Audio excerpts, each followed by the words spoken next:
안녕하세요. 닥터 꼬집입니다. 저희 병원에는 앞니 때문에 찾아오신 분들이 굉장히 많으신데요. 특히 이제 과거에 크라운 치료를 이미 하셨고 아니면 라미네이트를 하셨는데 그 부분에 문제가 생겨서 이제 그 무서움에 떨다가 미루다가 오시는 분들이 굉장히 많으신 것 같아요. 이 환자분 같은 경우에도 갑자기 예전에 크라운 했던 치아 중에 하나가 얼마 전부터 이제 흔들흔들 거리기 시작하는 거예요. 그래서 이거 뽑게 되면 어떡하지 하고 이제 고민을 하시다가 이제 대학병원 가서서도 이제 진단을 받으셨는데 치료가 이제 너무 이제 어려우니까 이제 좀 수월하게 좀 치료를 받기를 원하셔서 이제 개인 치과를 찾다가 저희 병원에 이제 오셔서 결국 치료를 하신 분이신데, 앞니의 과거의 보철 치료, 크라운이나 라미네이트 치료 어떤 치료를 하셨는데 그 부분에 문제가 생기시는 분들, 갑자기 흔들거리거나 아니면 뭔가가 염증이 심하게 있거나 뭔가 그래서 이제 뽑아야 될 것 같아서 굉장히 무서우신 분들, 그런 분들이 보시면 좀 도움이 되실 것 같습니다. 한번 꼬집어 보도록 하겠습니다. 네, 이 환자분의 주소가 이제 앞니가 흔들려요 라고 이제 저희 병원에 오셨는데, 이제 뭐 유튜브를 보시고 오시는 분들이 요새는 점점 늘어나는 것 같아요. 그래서 이제 앞니 치료가 이제 상당히 어려워요. 이제 어렵고 이제 한마디로 수습해야 될 게 굉장히 많고, 문제는 수습만 하는 게 아니고 신미성까지 얻어야 되기 때문에 정말 재치료하실 때는 신중하게 치과를 선택을 하셔야 되세요. 이제 재치료할 때 이때 치료 잘못해 놓으면 이제 뭐 점점 힘들어지는 거예요. 그래서 일단 특히 첫 치료도 잘 받는 게 굉장히 중요하시고요. 첫 치료를 잘 받아야 문제가 안 생기겠죠. 그래서 첫 치료만큼 중요한 게 없고, 하지만 어쩔 수 없이 과거에 첫 치료할 때 당시에는 너무 어렵고 너무너무 뭐 본인이 선택하는 나이가 아니었기 때문에 예전에 다쳐서 하신 분들이 많으시니까. 근데 이제 재치료하실 경우에는 본인이 어느 정도 판단을 하실 수 있는 나이도 되셨고, 치과 경험도 있으시기 때문에 반드시 이제 치과 지식을 가지고 선택을 하셔야 되는 거예요. 근데 이제 선택을 할 때 그 기준이 이제 다양한 부분이 있겠지만, 이제 여러 케이스들을 이제 올려드렸으니까 본인이랑 가장 비슷한 케이스를 찾으셔서 그 케이스에 대한 경험이 많은 의료진한테 하면 아무래도 성공 확률은 높아질 수밖에 없어요. 그래서 성공 확률을 높이려면 당연히 경험치가 많은 분, 그리고 그 경험치, 그 치료를 한 거를 치료한 직후가 아니고 몇 년 후까지도 잘 쓰고 있는 모습들을 갖다가 제대로 공개를 하고 있는 그런 병원을 찾은다고 하면 실패율을 더 떨어뜨릴 수 있을 거라고 저는 개인적으로 생각을 하거든요. 그래서 이제 이 환자분 같은 경우에도 이제 대학병원에서 신경치료 후 안 되면 치근단 절제술 가능성까지 있다고 하고 상담까지 하셨는데 결국 저희 병원에 오셔서 상담하시고 치료를 하신 분이세요. 그래서 이제 케이스를 보면 이게 앞니가 너무 흔들려요 라고 이제 하셨는데 아마 이제 요치아인 것 같아요. 요치아.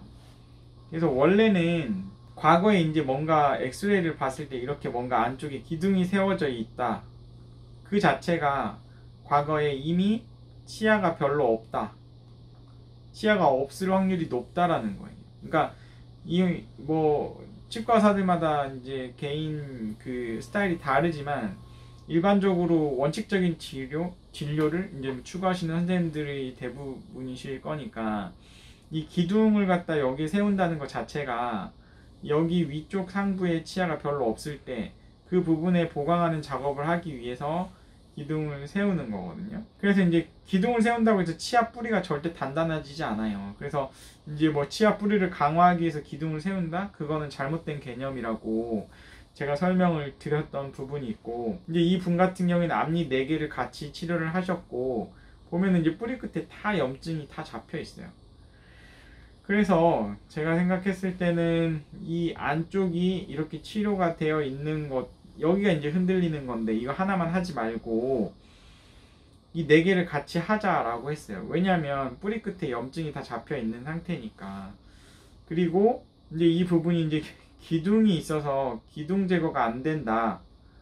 기둥 제거가 안 되니까 이거를 바로 치근단 수술을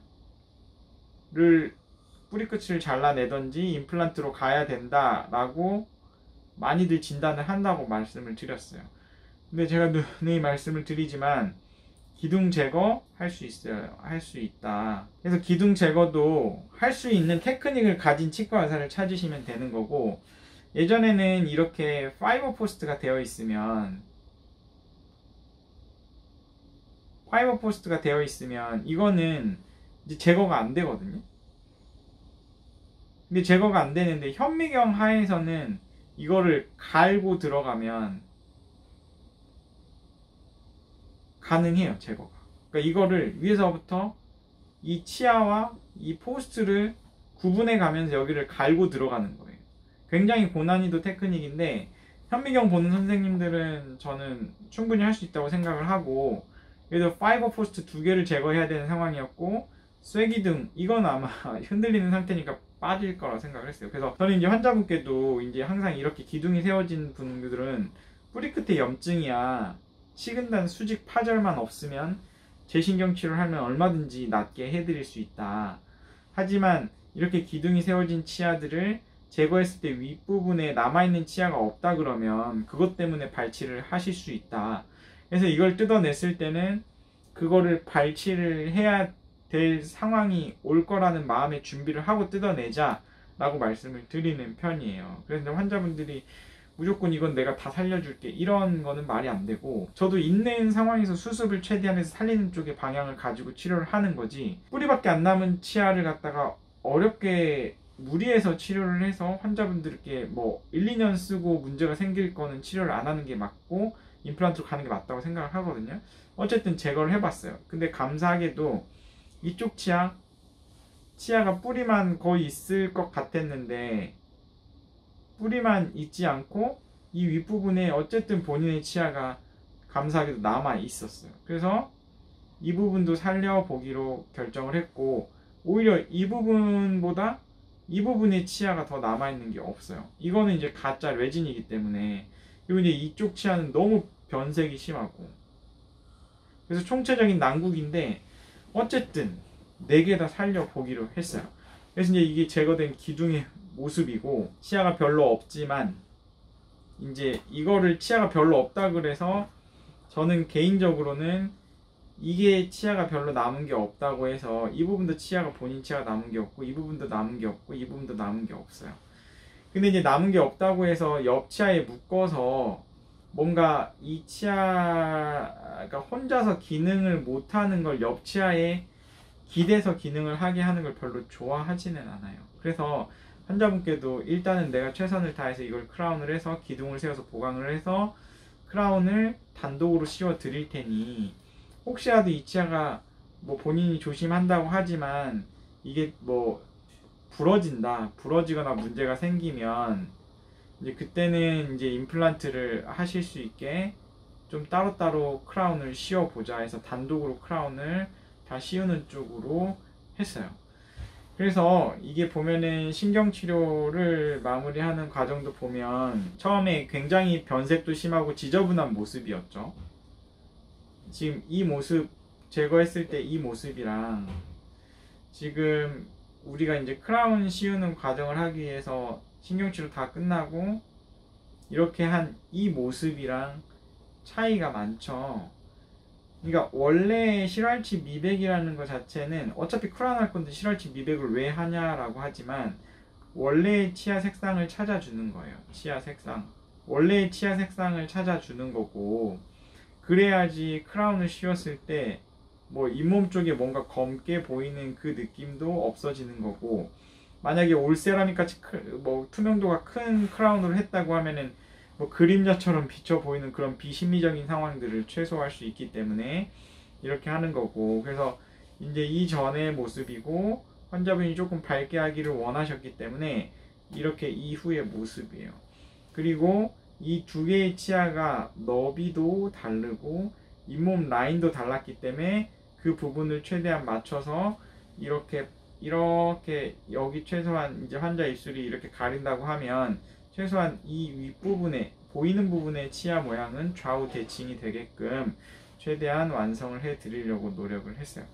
신경치료 된 모습도 보면은 과거에 이렇게 지저분했던 이 부분을 깨끗이 하고 뭔가를 꽉 채워 넣은 모습이 보이시죠. 그래서 이제 이런 것들은 신경치료 완료한 거, 환자분의 염증, 고름이 없어지고 고름 없어지고 환자분이 느끼는 증상이 사라지는 게 있고, 그것보다 플러스 중요한 게 3개월에서 6개월 뒤에 과연 이 염증이 없어졌느냐를 봐야 돼요. 염증이라는 게 다른 게 아니고 뼈가 녹았기 때문에 한마디로 뼈가 차 올라왔냐를 봐야 돼요. 뼈를 이렇게 하얗게 다시 차 올라오는 것까지를 진짜 봐야지 그게 진정한 성공이라고 볼 수가 있는 거예요. 그래서 이 환자분 같은 경우에도 저희가 이제 정기 체크업 오시게 되면은 이 뼈가 생긴 것까지 아마 보여드릴 기회가 있을 것 같고요. 그래서 이제 앞니 때문에 스트레스 있는 분들 같은 경우에 과거에 앞니 치료를 했는데 분명히 내가 염증이 있는 것도 알고 가끔씩 안 좋은 것도 알고 염증이 뭐 고름이 생기는 것도 알고 아니면 어떤 분들은 흔들리는지 아는데 아 이거 뽑게 되면 어떡하지, 앞니 없이 살게 되면 어떡하지라는 고민 때문에 미루고 계신 분들은 이 영상이 아마 도움이 되셨을 거예요. 이 영상 도움이 되셨다고 하시면 닥터꼬집 치과 DM 좋아요 구독 꼭 요청드립니다. 감사합니다.